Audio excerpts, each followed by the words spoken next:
Hey there everyone, NSI Baker here, and today I'm gonna show you how to make my chocolate mousse.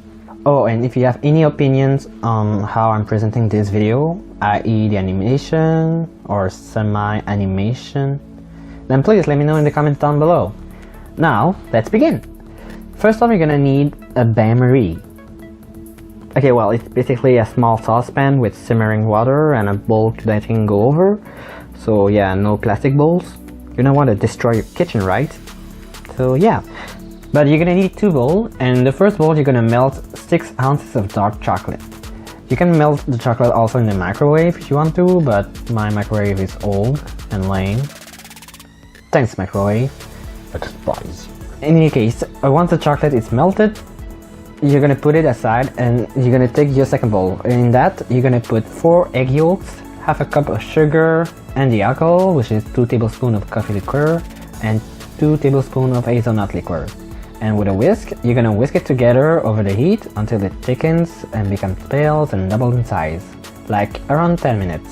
So yeah, full disclaimer, it's a bit of an arm workout, so just be prepared mentally. And when it's done, you're gonna take it off of the heat and whisk it until the mixture is cool. Although you could use an electric hand mixer if you want to, I decided that I will be lazy. Not that there's anything wrong with that, I hope. In any case, once it's cooled, fold the chocolate into the mixture until it's all well combined. And in another bowl, sorry it's the last one, whisk 4 egg whites until Steve peaks. After that, just fold the egg white into the mixture, 1/3 first just to loosen the mixture, and then put the rest. The mousse is almost done, and all you have to do is to put it in the fridge for 2 to 3 hours until it sets. You can leave the mousse in the bowl, or you can put it in a ramekin, a custard cup, or even a stand-up cup. Okay, wait, stop. Okay, this is a bit of overkill with the cup. Sorry, that's not like that takes all the mousse. It's not for everyone. I mean, you can try it, but it's just too much.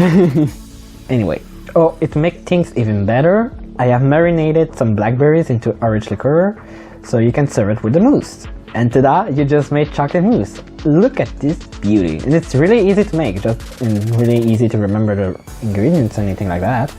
I know, because it took me like a week to perfect this. So yeah. In any case, I hope you enjoy it. If you like this video, please hit the like button and subscribe if you haven't. It helps a lot. And you can also follow me on my social medias. Links are in the description box down below. Thanks again guys, and I'll see you in the next video. So yeah, bye!